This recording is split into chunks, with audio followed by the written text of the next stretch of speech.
Hello, and thank you for joining me for this evening's Lundy webinar. I'm Michael Williams, I'm Secretary of the Lundy Field Society.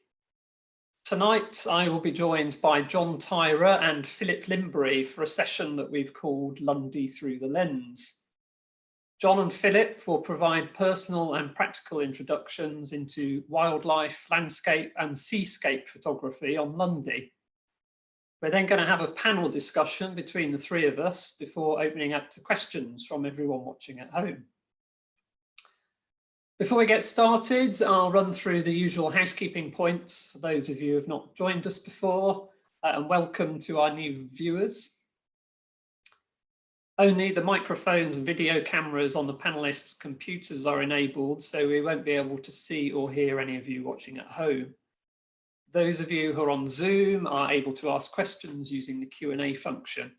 And to do that, you need to click the Q&A icon at the bottom of your screen and then type your question into the box that pops up. But if you're on a mobile or a tablet, you can find that on the menu bar. There's also a chat feature for comments and feedback, which we'll be monitoring during the talk.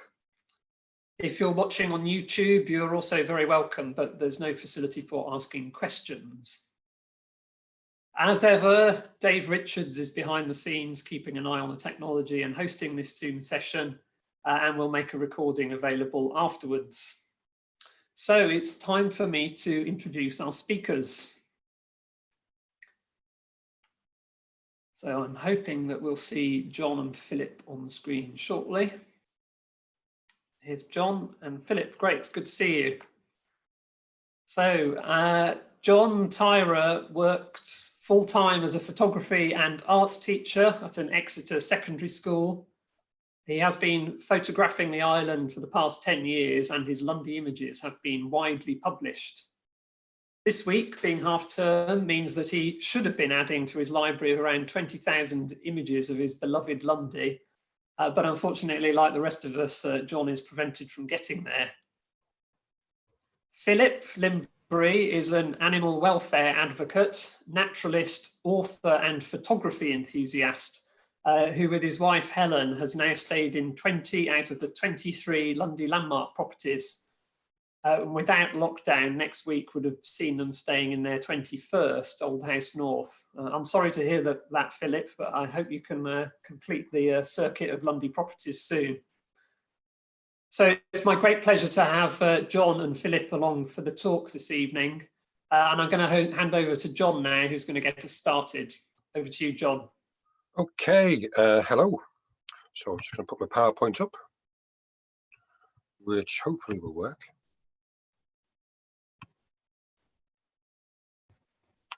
Can you see that, guys? Yeah, we can see that, John. You just need, that's brilliant. Great. Okay, wonderful. Right. Michael just kind of misquoted me because those of you who know Lundy will see that here I am, Castle Cottage, which is where it would have been right now, but never mind. So instead, Michael's put together these programs that have been great so far. The first one, probably about 4 weeks ago now. I'll try to sail through this one as quick as I can, because I want to give some practical advice, not just on equipment, but also, you know, walking around the island and trying to make the most of the weather. So on with the next slide. That's me on the right, and top left, that is the first image that I ever took on the island. That was 10 years ago. I had no expectations of Lundy. I didn't especially want to go. It was a birthday present. And as I got off the Oldenburg, I was just completely transfixed by everything, starting with the sea and the turquoise color of it. I was completely mesmerized. It was almost like some sort of epiphany. I've never been able to put my finger on what it is about the island, but it's certainly something, and I go back 4 or 5 times a year, usually as a stayer, occasionally as a day trip. Bottom left there, that was my last photo on the island, and that was September 2019, so heading back in a rush, being the last person on the boat as ever. That was me kind of stopping quickly for a quick panorama. Me on the right, holding my camera, no idea what I'm looking at. Okay,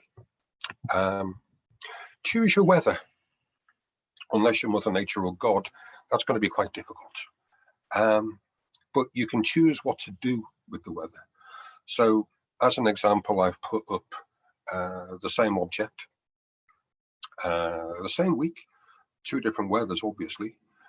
I'm just trying to make the most of that weather. So on the right, early morning, mist completely covered the island. So I thought, aha, I can get to this place, which was the Battery, and also the cemetery. So that was the first stop. And the last light of the day, as the sun goes down. Local knowledge can be a wonderful thing anywhere, but especially on Lundy. So that was what I did on that particular day. Bad weather, the usual cliches about, oh, there's no such thing as bad weather, just bad preparation. Your camera probably isn't waterproof. Your phone probably isn't waterproof. You're waterproof to a degree, but just have the right clothes. And if it's raining on Lundy, chances are that rain isn't going to be vertical, it's going to be horizontal. So you can always kind of shield your camera away from the direction of the rain and the direction of the wind. That image was made just because the weather was so rubbish. It took a while, maybe 4 or 5 attempts. Patience is absolute key. Okay, and speaking of weather, what do you want of your pictures? What do you want to do with them? Do you want picture postcard type skies on sunny days, or do you want moody and broody? I always go for moody and broody. Couldn't tell you why. It's maybe just me. Right. To quote there, you must have photographed that thing dozens of times. Yeah. And that was something chucked at me by a certain farmer on the island, and he was dead right. Be prepared to photograph it again and again and again until you get something you're happy with, until you get something that you think, oh, we could use that for something. Maybe you just want it, on your computer. Maybe you want a little print of it. Maybe you want to use it for whatever, but make the most of the light. And again, the light at the start of the day and the end of the day is the best time. So the picture you're looking at now was the Gormy sculpture about 4 years ago. And that was absolutely the last light of the day. I've pinged it a little bit on Photoshop just to try and find some light because I really was struggling. But the picture works. It was one I was quite pleased with. Okay, so if you've got a camera or a phone, you can preset it. So by preset it, you can increase the contrast, you can increase the color, you can make it black and white, you can do whatever you want with it. As an old school photographer, somebody who went through art school with film and dark rooms, with a digital camera, I have everything on neutral, because in my head, if everything's on neutral, then I've got more detail on each pixel. Okay, so it's really a full tonal range is what I want the sensor to record. So the picture on the left was straight out of the camera, and the picture on the right tweaked. And you can see what I've done to it. I've just given it a bit more oomph or a bit more contrast, but it's beginning to lose detail.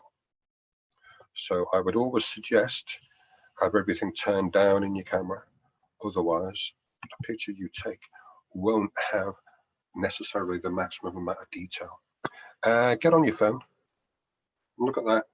That's a panorama. So that was about a year ago. With my Huawei P20 Lite, that costs about £21 a month to rent. It's a wonderful camera, and you can even make phone calls on it. So people might laugh at you taking 20 efforts at a panorama, but I always think it's worth it, because if you take 10 or 20 photos, one of them is going to come out right. And something like that, when you've kind of got 2 horizons, I often find that one is higher than the other, and it just looks wrong. But after a while, you learn how to pan, move from left to right. You learn how to pan without kind of shaking your hand or moving up and down or tilting it back or forth. And eventually it starts working. It works really well. Whatever the technology is in the camera, it's just incredible. Same place, same time. But I desperately wanted more in, and I kind of got it, but maybe too much. if that was to be enlarged and put on the wall, it'd have to be really, really big. But you can have such fun with your mobile phone, whether it's an iPhone or a Huawei, and certainly in panoramic mode, they are just brilliant. So what sort of camera do you need? Every camera's got its merits. Every format has its advantages or disadvantages. The picture you're looking at now is from the front saloon. It was going back from the island to the mainland, and that was last August. And it was a rough sea. Thankfully, the tide was with us and the wind was with us, but there was just one or two people who really weren't enjoying it as much as the rest of us were. But I was happy with that photo because I just loved that dramatic sky and the reflection of the sea, the reflection of the sky off the sea on the right. I just really liked looking at that photo. Okay, happy days. You can always preset your camera to something different. So that pair of pictures was taken on a little pocket Fuji camera during lockdown. I live in a little village near Exeter. So, you know, when I go for my walk, I tend to take pictures. So I deliberately set the camera to square format and deliberately set it to black and white. That's barely edited after in Photoshop. Everything is edited in camera. And I hope it reflects something of certainly how I've been feeling during lockdown, and I'm sure a lot of us have at the same time. Okay, so back to in camera or out of camera, all of those images have been edited. So certainly top left, from the helicopter 4 years ago, that was Christmas time, and it was really dull and murky. Same with the image bottom right, that was about 5 years ago, that was coming off the island, and I was just really lucky the way the sunbeams came through, and suddenly, you know, wow, we got these patches of sunlight on the Atlantic. So very, very lucky. Bottom left hasn't been touched at all. It's underexposed in camera, meaning it's deliberately dark. So I've kind of made the exposure for the highlights, so the light, rather than what's dark. And that's why the clouds look, you know, look something out of a Daphne du Maurier novel. Okay. Right, software. Some people use Photoshop. I teach about 120 students of photography, and about 10 of them have got Photoshop. As we're all in lockdown at the minute, the rest I've got using something called Pixel Art, which is free. It's on the left of the screen there. There'll be a link for you later somewhere. We'll put it up. Sign up. You don't download it, you just sign up and you do it online. It's free.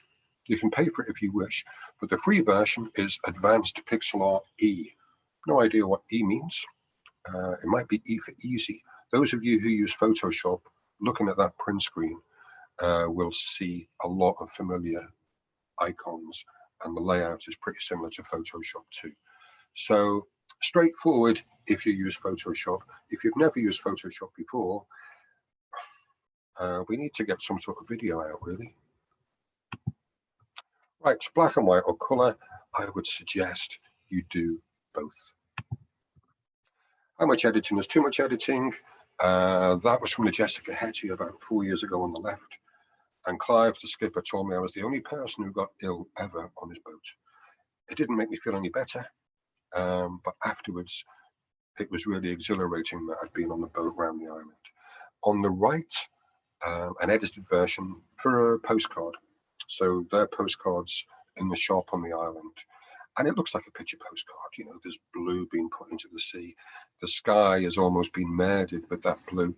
And as for the rocks, yeah, the grass around them is a little bit on the green side, maybe. Okay, how far is too far? I never use a tripod. I'll always tell people, unless you're kind of, you know, stalking a deer or in a hide looking for birds, I'd say never use a tripod because it slows everything down. Unless you want a long exposure. So the image you're looking at has a long exposure, about 20 or 30 seconds, because I kind of wanted a fairy sea or fairy water. I got that to a degree, but I also got horrible magenta or purple cast. So top middle, first effort at removing the magenta cast, but the opposite of magenta is cyan, greeny blue. So that's what's happening. Top right, I've started tweaking it a bit on curves and one or two other things. Bottom left, that might be okay. bottom middle there, bottom right, hideous. And there's the finished version, a picture I quite liked, because it kind of summed up a lot of things to me that I love about the island. Okay, getting closer, crop. It's not really practical to get closer. If you're taking a landscape, go and get closer, because you'll lose quality if you crop. And that image on the right compared to the image on the left, which is the original, is beginning to lose quality.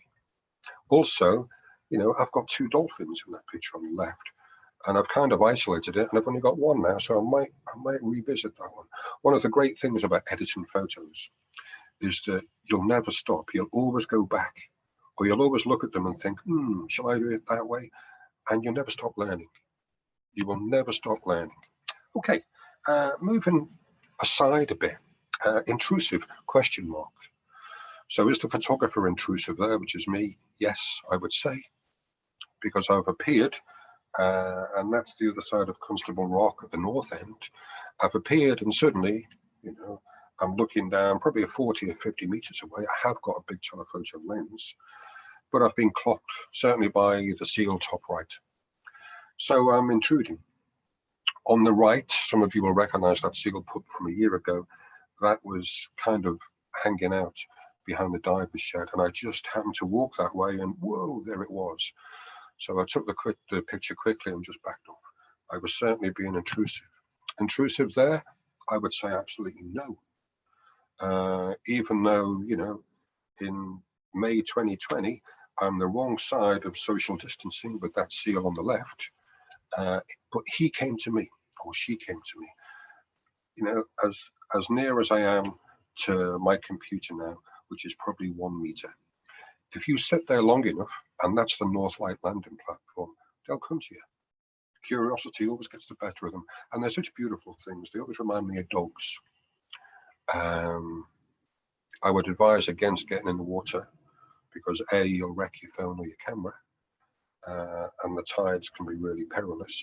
But if you sit long enough, certainly at the North Light landing stage, it can be absolutely magical. Be careful on the way down, because you know, those railings are kind of disappearing now. Does your background matter? Photographically, yes. And there's the evidence. Same day, same type of bird, different backgrounds. I tend to use a wide aperture because I like blurred backgrounds, but for whatever reason, I haven't really got it there. Let's look at the next one. Okay, so why would I use a wide aperture? I like to isolate the subject. So I've literally focused on the seeker deer at the expense of everything else. There's deliberately a wall in the foreground, and that wall is deliberately out of focus because I've used the widest aperture I could get away with. In the old days of using film, I wouldn't want to use such a wide aperture because, you know, I might miss the point of focus. But with digital, if you're going to take 1 picture, you may as well take 50. Okay, first seabird, razorbill, again, the North Light landing stage, 3 years ago. And that was the first seabird picture that I took that I thought, you know, I was quite pleased with. And it just appeared, the razorbill just appeared. It was just there, 10 meters away. And it waited while I got my camera to my eye and faffed about. And I took half a dozen pictures. Then it got bored with me and disappeared. Another wide aperture picture, as was the last, puffing amongst a thrift. And again, that was this time last year. Really wide aperture, just to hone in on the puffin's face. Almost become an abstract. Less is more. The less you've got in your background for a seabird picture, the better that picture's going to be. And you'll see how much editing I did with this. Hardly any. I've cropped a little bit, I've made it a little bit brighter, but once you start making it brighter, you might start losing details. So some of those lighter feathers, where it meets the bill or the beak, I don't know what it's supposed to be called, that's beginning to be a little bit bleached out. You probably don't recognize that picture, but if you've got this year's calendar, you'll recognize that picture as being the cover. Again, you know, really wide aperture, and the background is key to successful wildlife photos. Plain background as possible. Creative cropping, don't know. I wondered how best to present the former.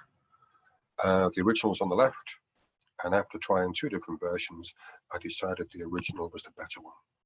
Make your own look, you know. You'll make your own look if you're there with your camera all times a day. Photo on the left was my very first morning on Lundy. That was in June 2010. And that inversion just meant the sea mist came right off the sea, and it was utterly brilliant. That was about 6 o'clock in the morning. On the right, almost the same place.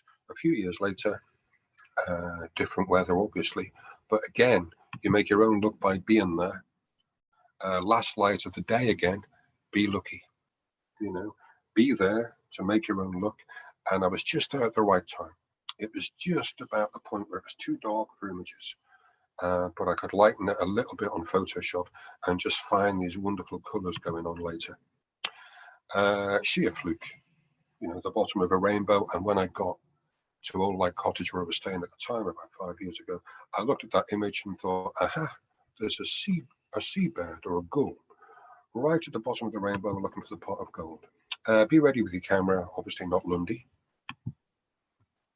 If you've got your camera to your eye, you can almost predict what's going to happen next. And certainly with wildlife, it's a bonus. Essential equipment, the obvious. Don't get caught out when it comes to getting hungry or dehydrated. You know, when it's windy on Dartmoor, it's windy on the plateau on Lundy, you don't realize how much energy we're using actually, and how hot it can be. Waterproof rucksack for your bits and bobs, your food and your cereal bar and your drink, and your camera gear. Walking shoes are just fantastic. I just happened to put a picture of the shoes that I always wear. Bottom right, you know, have that essential piece of equipment in your head, because at the end of your long walk, I hope that's where you're going to end up. Okay, I'll put a video demonstration of editing one image, which will be the one you're looking at on the right. I'll find a way of getting that on YouTube or some sort of video tutorial link. I haven't put it together yet. It's an image I use for my students frequently. It was just a quite simple and straightforward image to work on, and it'll be step by step by step. Okay, and I'm just about done. So where can your creativity take you? Photos, cards, posters, books. I make film sequences all the time, but I don't do anything with them. But they're there, something to go back to. The last thing I'll say, poster on the right for Rachel, who's running her Lundy Marathon in isolation tomorrow. The link is on Facebook. Okay, so I shall hand back.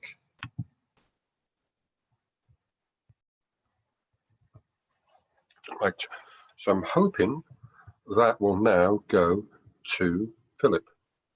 Thank you so much, John, and hats off to you. I've realized again in the last 15 minutes why I became inspired to take up the camera as recently as 2016. That was when I picked up my camera. Been going to Lundy, several years before then. I'd been out and about in looking at wildlife for pretty much the whole of my life. But looking at your pictures, quite frankly, John, on Facebook and talking with you in the tavern, that was a big motivation for me, and you've inspired me all over again. That's nice to know. Well, thank you so much for having me along tonight, and to Michael too. I'm very much, you're the teacher. You're the teacher, John. I'm very much the student. So let's have a look at some of the pictures that I've taken and see how I got on. Did I learn well? It goes without saying that Lundy is a magical place with or without a camera. It's so photogenic.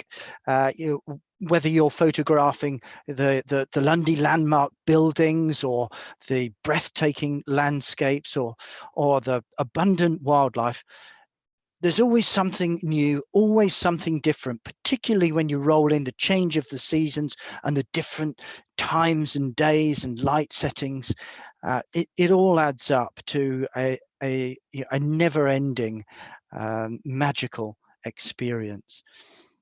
I've been a naturalist since I was a small boy, and I first came to Lundy actually in 1997 as a twitcher, as a bird watching rarity hunter, if I can admit to such a thing these days. And I was actually one of 60 birders heading as a day trip to Lundy to see a rare veery, a really rare American vagrant that had been blown off course. Needless to say, we got there and the bird was never seen again. But that was my first taste of Lundy, and I knew I would be back. A dozen years later, and my journey on Lundy began again. I returned with my fiancée, now wife, Helen, and we fell in love with the island. We discovered, of course, the Morisco Tavern and the wonderful window seat, table 8, the one in the corner underneath the Lundy sign, which we reckon is the best window seat in the world, bar none. And it was there that Helen joked that we should keep coming back to Lundy, and actually we should stay in every single property without repeating any of them. Well, it was a joke, but we've taken up that as a challenge, and we've now done 20 without repeating any of them. Next week, next Tuesday, we should have been in our 21st, as you've already heard. We've got 2 more on the books. The only one that has eluded our booking sheet so far is Milcombe House. We're so looking forward to that day. Of all the things which have inspired me on Lundy, when I took up that camera, John, the thing which I most wanted to photograph was the peregrine falcon. Now, peregrines on Lundy are a bit special. They've long been known as the king's bird in honor of 13th century King Henry III. He was a keen falconer, and to him, the peregrines were especially prized. But there was a problem. Way back then, the island was in the clutches of a renowned outlaw called William de Morisco. And de Morisco felt that he had a dodgy claim to the throne, and he took out a hitman to assassinate the king in this picture. The king, needless to say, wasn't best pleased.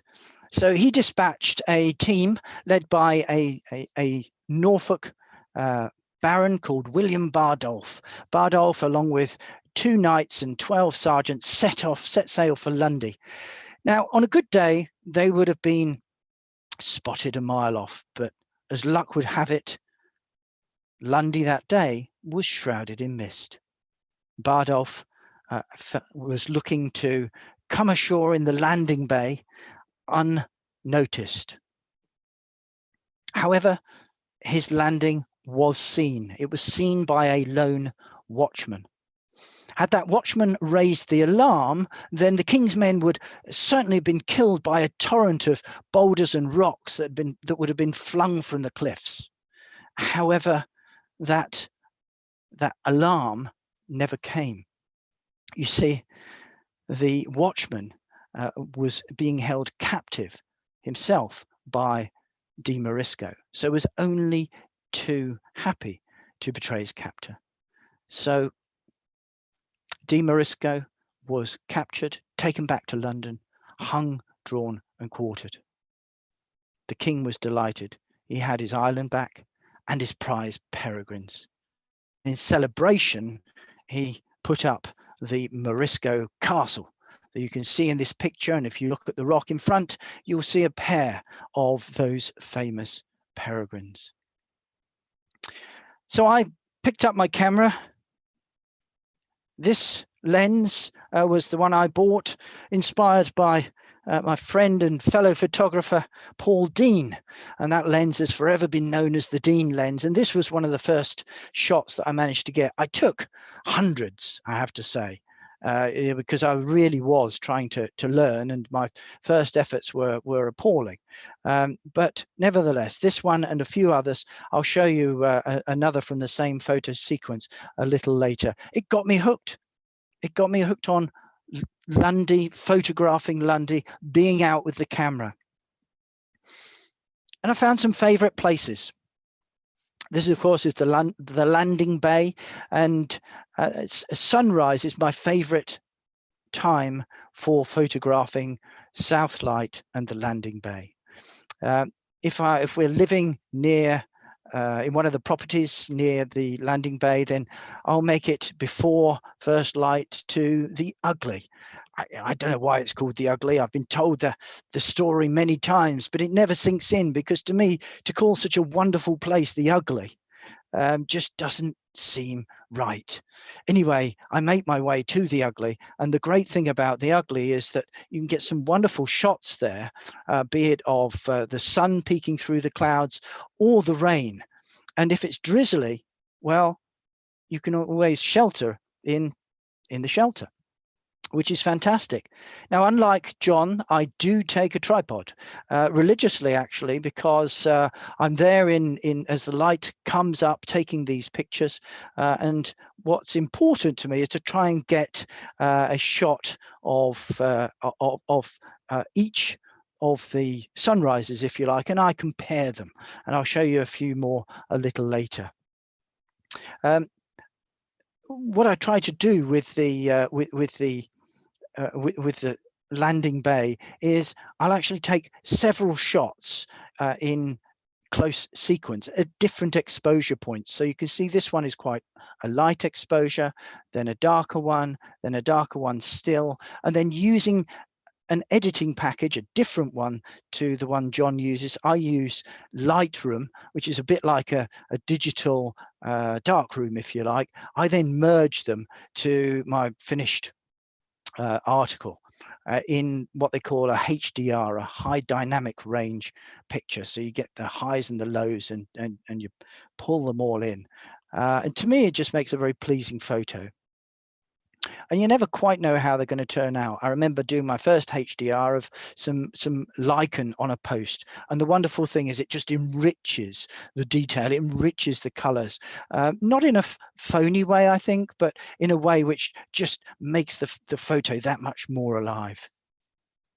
And I realized at Christmas, when Helen and I were there, that sunrises don't have to be looking out over Southlight and the landing bay. This is from the old light, looking towards St. Helen's Church, of course. This is Christmas morning. This is the sunrise, one that I was particularly surprised by, really. The colors were just so dramatic.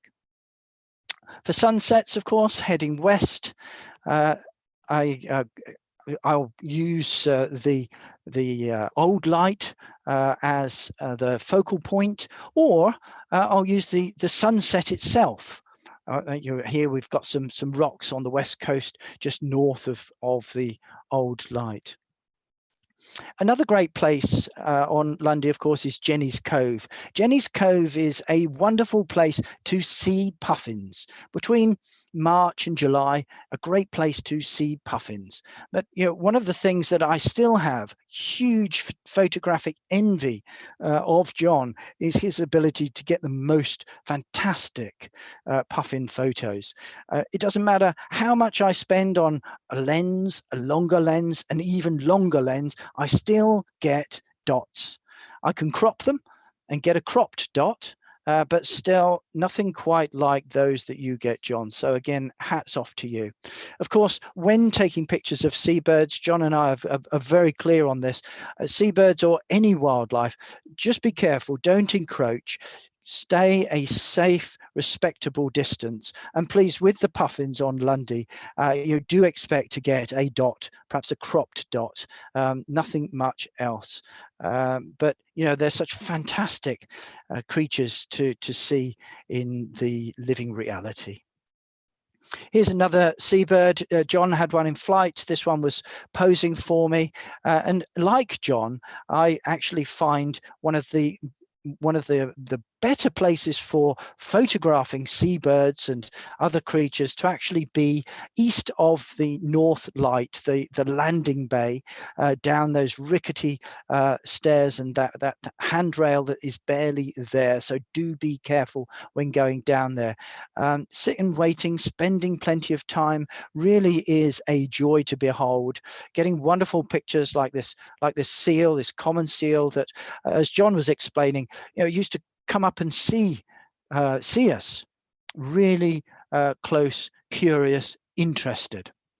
No sense of getting too close to this creature. This creature is the one that is breaking the barriers on social isolation. Now, when I'm searching for birds, as is my wont as someone who's come from being a schoolboy naturalist, then Milcombe Valley really is Lundy's land of milk and honey. The Milcombe Valley going down towards the walled garden and Smelly Gully, as they call it. Again, another horrible name for a lovely place. And some of the birds that you can find, if you have, if you sit quietly, they'll come to you. This is a goldcrest, a female goldcrest on hawthorn, right at the top, on the top track. This is a redstart, common redstart. Actually, they're not so common. And this is a bird that I really tripped across. And this is a rarer bird, a Siberian chiffchaff. The landing bay itself can be a fantastic place to photograph wildlife. I've had some particularly good fortune with this great northern diver. There's often a great northern diver off the landing bay. This one, coming into summer plumage, was particularly obliging on a particular day. And then I found this red-necked grebe, which is actually a rare bird on Lundy. There's only ever been a handful of sightings, but this one, as you can see, was performing very well. Ponsbury is another good place for wildlife and for landscapes if you get the light right. This one is the fading light in the evening. And just looking out to sea is another favorite habit of mine. This is a picture taken off the East Coast. I like to call this East at Easter. Tibbets is an enduring favorite, of course, whether it be on its own or with other focal points like the ponies, or a long lens shot, or with one of the stars of the Highland cattle. And for those peregrine shots, I still try to better my shots. I'm still looking for that perfect peregrine shot. Standing on Windy Corner, not far from Bramble Villas, is where I like to be. But very quickly, I want to move to my favorite characters. Boris and his cabinet of cattle are some of the characters which I love, along with the seals. And what I always find is that when trying to take pictures of be it birds or mammals, the key thing is the eyes. Trying to focus on the eyes, making sure that those eyes are pin sharp focus, which is not that easy with the Highland cattle, especially when they've got their hair all over their eyes. So sometimes I find myself being inventive, which looks like, well, waiting till it's windy. There you can see the eyes. Sometimes an eye just peers through. So here I've used Tibbets, Boris and Tibbets to make the picture. One of his cabinet at Ponsbury against a backdrop that I particularly liked. And the soy sheep, endless fun trying to get a good shot of the soy sheep. This one allowed me to get a good profile shot. And here's one of Kevin Welch's renegade sheep contemplating her next move. Sometimes I get a good close-up shot of the Sika deer. There's two bucks here that momentarily paused their jousting in the rain. So whether it's the mammals or the birds, or those wonderful peregrines, always looking for to try to capture not just the form, but also the personality. And in terms of personality, just to leave you with my favorite story of that king's bird. Helen and I were staying in Square Cottage, and I went out on my morning walk into Milcombe Valley to search for birds in those first couple of hours of light. And I walked across the cricket pitch, down past the horse paddock, and I went to open the gate when suddenly something shot past my nose, and I could feel the wind rush past, and it made me stumble back and fumble for my binoculars. And as I steadied myself, I could see up above me was a female peregrine, and she was circling above me, watching. She got higher and higher, and then she closed her wings in that amazing stoop which gives these birds the renownedness of being the world's fastest creature on earth. She reached that 200-mile-an-hour stoop, heading for a hillside, and my heart was in my mouth as I thought she would surely be dashed on the hillside. But in the same width that she missed my nose, she pulled out of the dive, let out a triumphant cry, and she just then flew and was gone in a heartbeat. Now, she wasn't hunting. There was no hapless puffin or pigeon whose days were numbered. The peregrine was doing this for the sheer joy of it. And when people ask me, why do you keep going to Lundy? Why do you keep taking these photos? What on earth do you do with them? Well, I say, I do it for the sheer joy of it. Thank you so much. Philip and John, that's been absolutely fantastic. I've been completely glued to my screen ever since we started. The photos that we're seeing are just breathtaking. I mean, really, really fantastic, and some fantastic stories there as well, Philip. At the end, the story about the peregrine was really, really great. But I'm not sure I shall ever forget your Boris and his cabinet of cattle. Thank you. Yeah. No, Thank you, and thank you, John. It's been really, really great to have that introduction to the photography. We're going to start. We're going to have a conversation between the three of us to start with, and then we're going to take some questions from the audience. So, those of you watching at home, please do enter your questions into the Q&A box. I can see that we've already got a few in. But just before we kick off onto those, I wanted to ask the two of you, what do you think is the key ingredient to getting a good photo? And perhaps we'll go to John to start, who seemed to have moved from Castle Cottage into the Morisco Tavern now. It's a good job I've changed my background. Yeah, I was feeling a bit bored in Castle Cottage. The key ingredient, I don't think there's any single ingredient. Patience, being committed to getting the picture you want. A lot of luck, but you will make your own luck. Knowing your equipment, experience. So there's not one key ingredient, if that kind of answers the question, and I kind of feel I've dodged it, but several. The main ingredients, you've got to be there. Absolutely. John, I totally agree that the main ingredient is patience, perseverance, but also certainly when you're looking at animals or even buildings, you're looking to try and capture the personality. I think that would be my main take-home message. Try and look for the personality in the picture. I mean, you've both you've illustrated your talks with an awful lot of pictures about birds, which obviously Lundy does so very, very well. But what tips do you have for getting good photographs of the birds on Lundy? Philip, do you want to start us off and tell us how you've managed to get some of those fantastic photos of peregrines? Well, thank you. Patience is the main thing. Be prepared to take lots of rubbish. Generally in photography, the rule I work by is take 25 pictures and expect one of them to be any good. And certainly with bird photography, that's to me is the name of the game. So never stop trying. Keep your camera handy at all times, because some of the best pictures are taken without warning. The birds present themselves, the wildlife presents themselves. Otherwise, it is a case of really try to find a spot where looks enticing and sit and wait.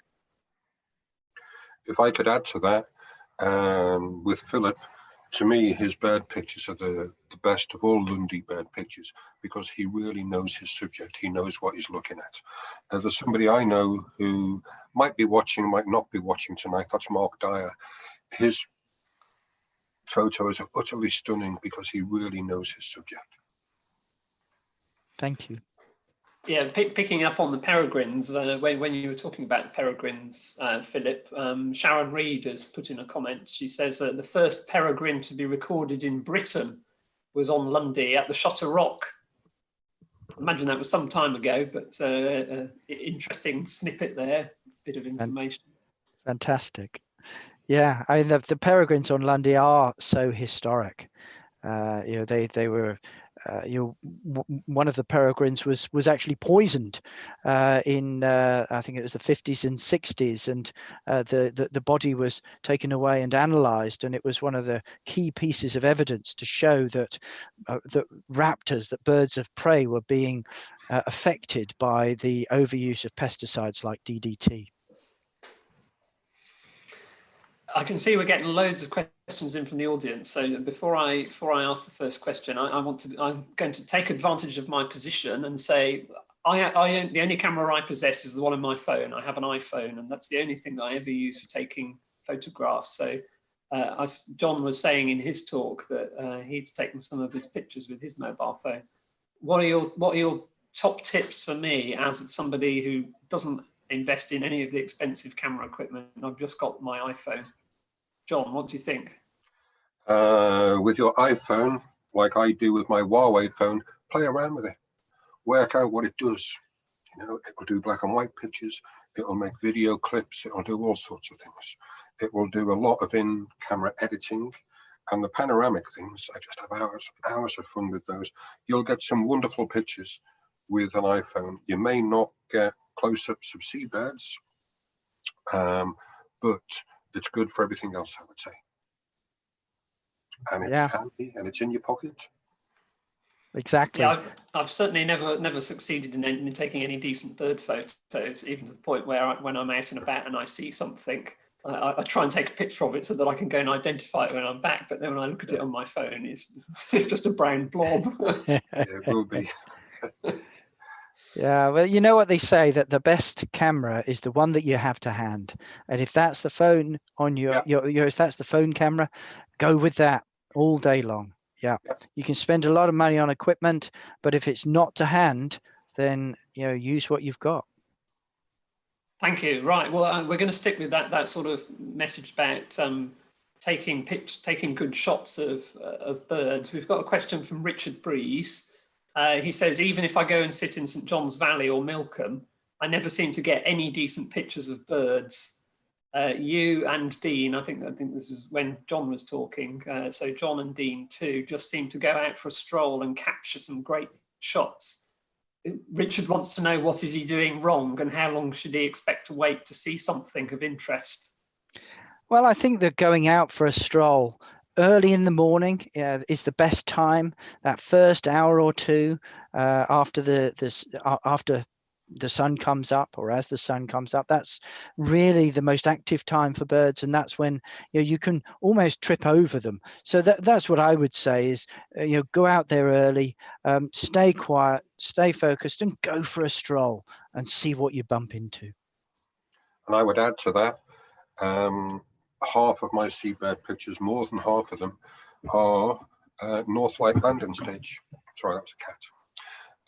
So if you can be there for stupid o'clock, it's the perfect time. Thank you. A question from B. Cox. She says, thank you both, amazing photos. Do you use a zoom lens or a prime lens?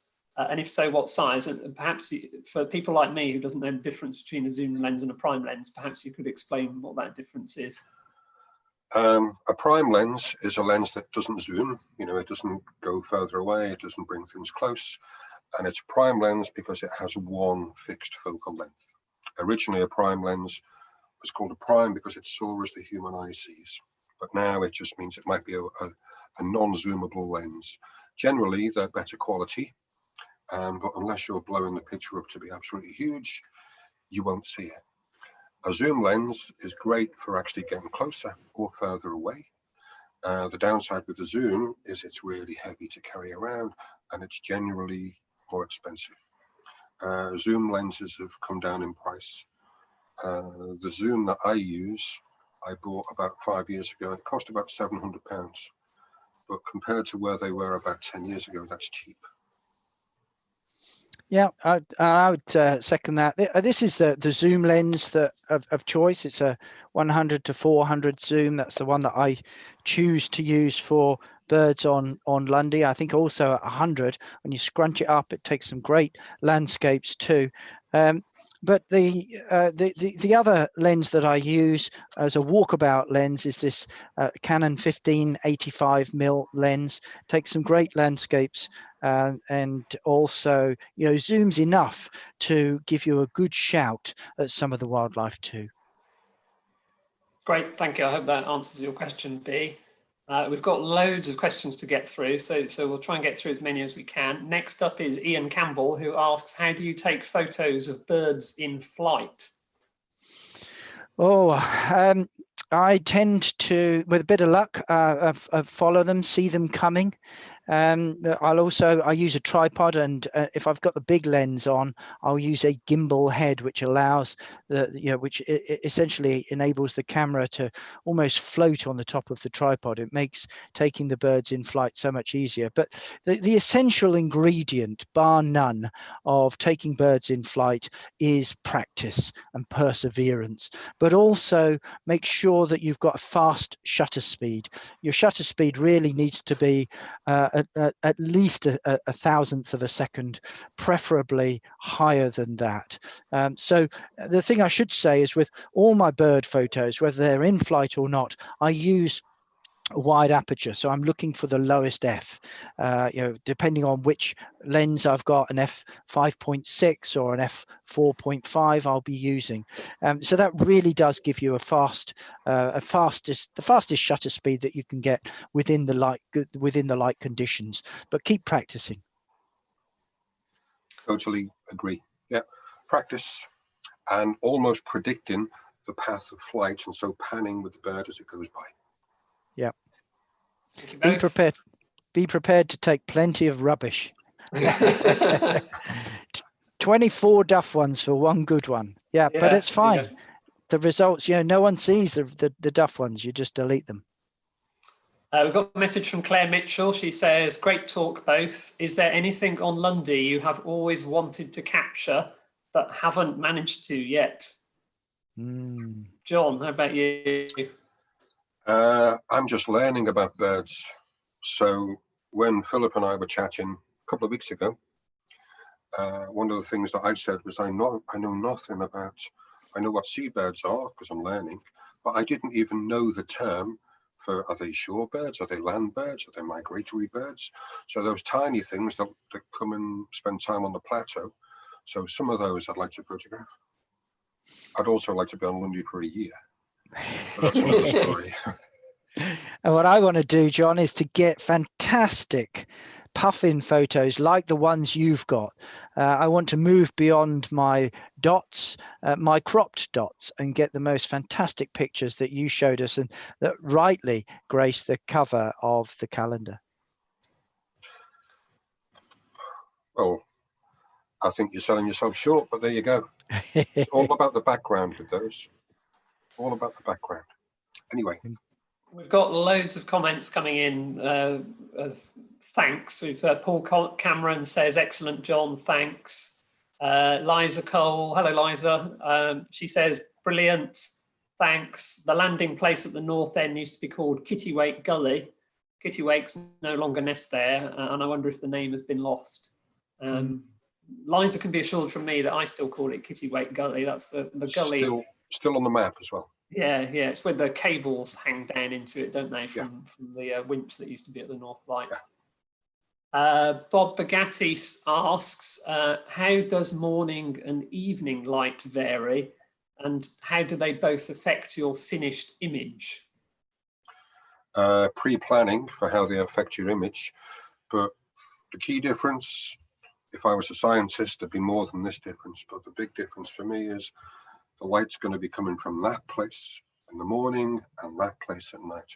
But for me, it's definitely bluer and colder in the evening at sundown, and for me it's definitely warmer or more muted at dawn. So there's no definite answer. I guess it's wherever you happen to be.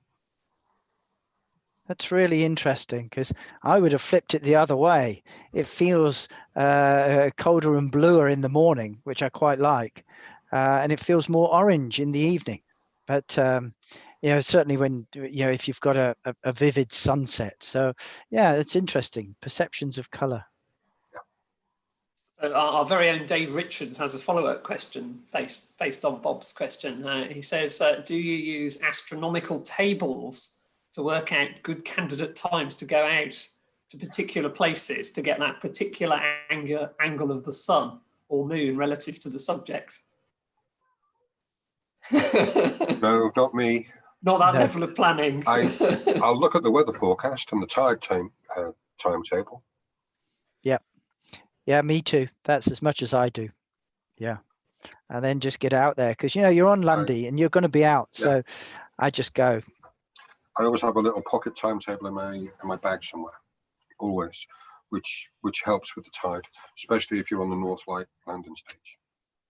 Yeah, I'm always fascinated in to keep the tide times in my head, just so that I know when high and low tide is, particularly high tides or particularly low tides, when I'm out and about on Lundy. Yeah. Jill Brown, she says, fabulous presentation from both John and Philip. Could John mention again the name of the editing package he uses? Yeah, Pixlr, Pixlr. Google it, or if they're able to send me a message later, I'll just ping the information back. Yeah, we popped, Dave very helpfully popped the URL for Pixlr in the chat. Brilliant. So if Jill clicks on the chat button at the bottom of her screen, she'll see Dave's message pop up, and she can click on the link there. So let me just see. I've got so many questions. I've got to sort through them all. A fairly technical question then here, again from Bob Bagatti. I own a Panasonic bridge camera on the advice of a friend. I'm not a very technical person, so I wonder if it is worth updating to an SLR camera or stay as I am. What's your advice? I would say it depends what he wants to do with his pictures and his camera. If he's got a friend who's got a DSLR, then the way forward might be to borrow that for a couple of days and just see the difference and see the similarities. Anything to add, Philip? I think that's very good advice. Yeah, and John is the technical man. I've been using SLRs, and I would certainly recommend that. But you know, I have used bridge in a past life, and I found you get some tremendous results with those too. I've got a question from Jenny Williams, who is almost certainly my mum, unless there's another Jenny Williams watching.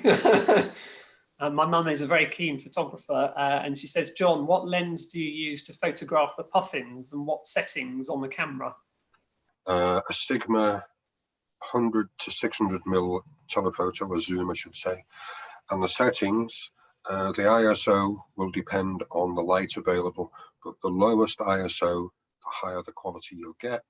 And I always use the widest aperture possible. And I'll always try and get somewhere where there's a neutral background. So I'll always try for pictures that don't have lots going on in the background. But the really wide aperture, which is probably f5.6 on that, is good to go with. I hope my mum understands that answer, because it doesn't make any mean anything to me. But I know our photographers will fully understand that. A few more comments. Richard Campy says, great presentation and so much info. I'm so obsessed with bird photos when on the island. This has energized me to look at moody, broody and general island pics. When we are allowed back. Well done, guys. And I too wait for those best bird pics. So yeah, great to hear from you, Richard. I'm hoping that at some point in the future, Richard Campy might join us for a talk to talk about Lundy as it was when he lived there in the late 70s and early 80s, but we'll watch out for that. Gary Bridge says, no question, just thank you again, guys. Really enjoyed that. Steve Simmons asks, is the use of photo editing software a necessary step in producing a good photo? I would say no, but it's always been there.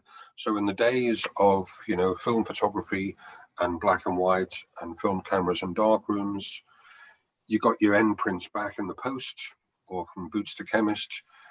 And then some people who wanted to take their photography further would then edit in the old way, which is just by building a dark room or go into a dark room. So it's tweaking, really. You can also edit in camera. Most cameras, you can set them in so many different ways. You can increase the saturation, you can make them just black and white, you can do all sorts. I just prefer editing in Photoshop or something similar. That way I've kept the original image. Anything to add, Philip? No, I think you know, if you could take a good photo and you do not need to edit it. I think what editing does is enables you to take your photo to the next level, regardless of how good it is. You know, it makes good photos you know, even better. So I think it's a good thing to do, and I've certainly found a lot of inspiration from doing it. Thank you, thank you. I've got so many questions to wade through here, so I'm going to keep going. So John Lovell asks, well, he says, thanks both, fantastic, I really enjoyed it. Then his question is, for bird shots, you're looking at speeds of up to 1/1000th of a second. So do you bring film speeds into play? And if so, how far would you push it? So yeah, I mean, for bird shots where you've got birds in flight, yeah, I say a minimum of 1/1000th of a second. What I'm tending to do is I use the lowest aperture, sorry, the widest aperture, so the lowest f, 4.5, 5.6. What I'll also do is boost the ISO, and I'll boost the ISO until I get a fast shutter speed, because you can deal with the noise. You know, you can deal with the noise that ISO brings, but you can't deal with a blurry shot. If it's blurry, you just delete it. So, you know, I will risk noise to get a sharp shot. And so what am I talking about there? You know, landscapes, you might have ISO down at 100, 200 on a good day. For bird shots, particularly moving bird shots, on a sunny day, I'll be looking at 650, 800. I'll go up to 1200 if it needs to be. Great stuff, thank you. I'm trying to pick out, there's quite a lot of comments in amongst all of these questions as well. Loads and loads of thanks coming in from people. I'm just trying to pick out some of the questions. Jennifer Baines says, I'm going to be looking through my photos now and look at them in a different light. Thank you for the really interesting and inspiring talks, both of you. And thank you for putting this together for my Lundy fix. Good to hear from you, Jennifer. Peter Long, here we go, here's a question from Peter Long. Very envious of some of those wonderful photos. Thank you both. A technical question, how do you keep things bone dry when camping, and particularly when you've got stuff in your rucksack? Because I think, John, you were talking about taking things out in your rucksack. Yeah. Most of the time I'm on Lundy, I'm actually in my little tent, and I'm really, really careful to make sure my camera gear is dry. If it gets wet, then you could have a problem, especially if it's a big telephoto lens or a zoom lens. So there have been times when I've had to go to island staff and say, look, you know, this has got a bit damp. Can I just put this, you know, in this particular place. Not the ideal answer, but generally I will take several absorbent cloths with me. I have a waterproof rucksack for my camera gear, although if I dropped it in the sea, it wouldn't be waterproof. And I'm just really, really careful the whole time. If it's really hot and you're in your tent, then you're going to get an issue with condensation. So you might have to take the risk of just, having your camera gear not in the hottest part of the tent if it's got 2 layers, but put your camera gear between the 2 layers of the tent, if you know what I mean. So that way it won't get so hot through the night. Philip, I don't know whether you've counting camping in amongst your stays on Lundy. As yet, no. 20 properties without repeating any. None of them have been the campsite, but I'm sure we'll get to that one eventually. Yeah. So I bow to John's experience on this. And it is an experience, believe me. I think we're getting near to the end of the questions now. I've got at least another 2 flagged up at the moment. So Jenny Williams, my mum again, asks, have either of you ever tried astrophotography on Lundy? So presumably that's taking photos of the night sky. Not me. I've taken 1 or 2. I'd like to do a lot more. Yeah, it's I've certainly had a go when I've been abroad, when the evenings are a bit warmer. I'd love to do more of that on Lundy, and that's the wonderful thing about Lundy. There's always something new to have a go at. So maybe next time. Yeah, I don't know whether either of you know Josh Harris, who was on Lundy a couple of years ago volunteering. Yeah. He's taken some fantastic photos of the night sky. Yeah, they are.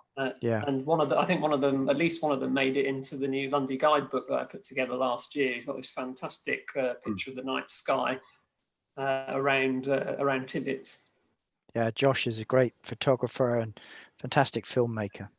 Yeah. Mate, I shall have to drop Josh a line and see whether he'd be willing to come and join us one evening. That'd be amazing. So we've got Paul Dickinson says, fantastic photos, love the light that you both capture in the landscapes. My question is if you're making an interpretation of a landscape with a camera, how would you feel about a painter making an interpretation of your images? I've had one do that. So Helen Cole, and it was one of the images I showed in my PowerPoint. So there were 6 different versions when I was struggling to get the right color balance. And Helen Cole, who I was at art school with way back, saw that image somewhere and asked if she could do a painting. So she did. And I don't have a copy of it because she sold it pretty quickly. But she is a phenomenal seascape painter, a seascape artist. So that's the only one of my images that's been turned into a painting as far as I'm aware. Don't know about Philip. No, I've never had one of my pictures that I can recall turned into a painting, but I would just love that. Wouldn't that be amazing? Look forward to seeing some. Absolutely. I've got a question from Jill Brown who says, what are John and Philip's particular favourite images that they like to seek out? E.g. favourite species or favourite viewpoint? What's your favourite, John? Well, I have favourite places I like to be and at favourite times of day. And so the west side, when it's hot or it's been hot and the sun's going down and you're walking back to the village, that's my favourite time. And that's when you do get this golden light shining onto red rock, primarily. In terms of creatures or birds, I think everyone wants to photograph puffins because they're so scarce and they are so hard to find. Yeah, I mean, for me, it's that early morning over Southlight, the landing bay. That's the one which draws me there. But through the last hour of this conversation, which it's been wonderful to see the images which you've been taking, John, all over again. And I think the one place which actually I would I would love to photograph, but haven't at this time of day, is north light. I'd love to get north light on a good sunset. So I think that's on my to-do list. I guess we don't do that for obvious reasons, because we'll end up walking back in the dark. Indeed, indeed. Yeah, I've not done it late at night or at dusk either. One to try. I've walked back from the north light a couple of times in the dark, and in the dark. Yeah, and it's sort of okay when there's a little bit of starlight and moonlight, but it's when you encounter the wild animals that I don't know who gets more startled, whether or they encounter you. Yeah. Yes. I'm going to try and wrap up in a few moments, but there's still questions coming in, so I'm going to pick off a few more. Philip, question for you again from B. She says, you mentioned a type of mount that you use for your tripod. Could you repeat it, please?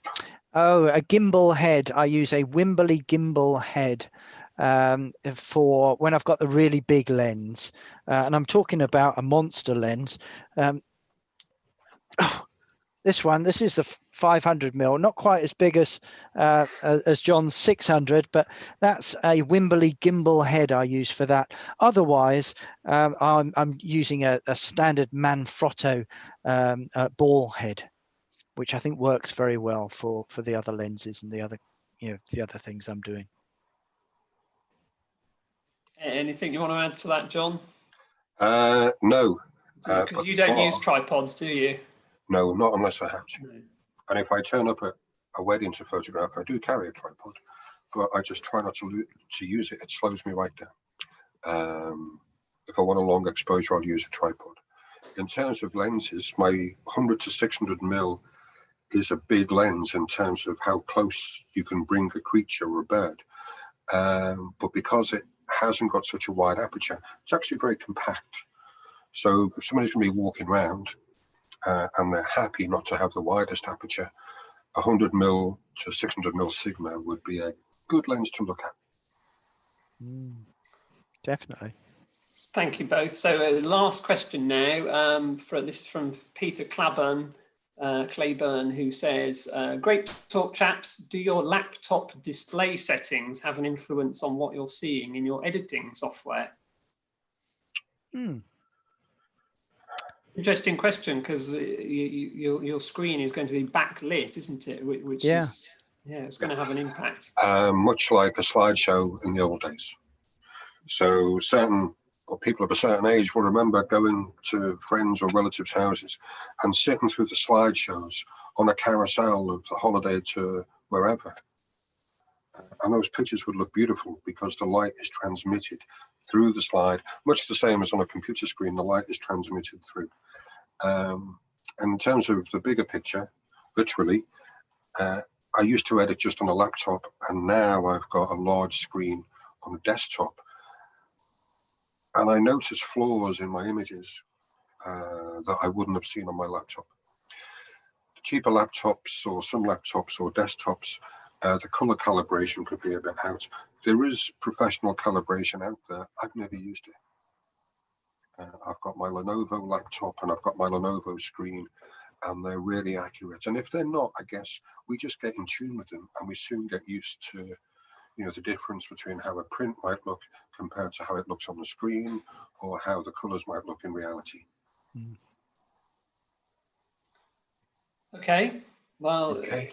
Yeah, we've had so many questions, and I'm sorry that I've not been able to read all of them out. There's been some really quite technical ones, but also hopefully a good range of questions from people who don't really know very much about photography, like myself. I've learned a huge amount. They could always ping us messages. Yeah, certainly. If anybody wants to relay a message to John or Philip, then I can do that, or you can track them both down on Facebook for those people who are Facebook users. So we're going to start to wrap up then. I'm conscious we've been talking about sunset, and the window that I'm sitting in front of here, the sun is just coming round, and I can see that the colour in my face is catching the sunlight. So let's just wrap up then.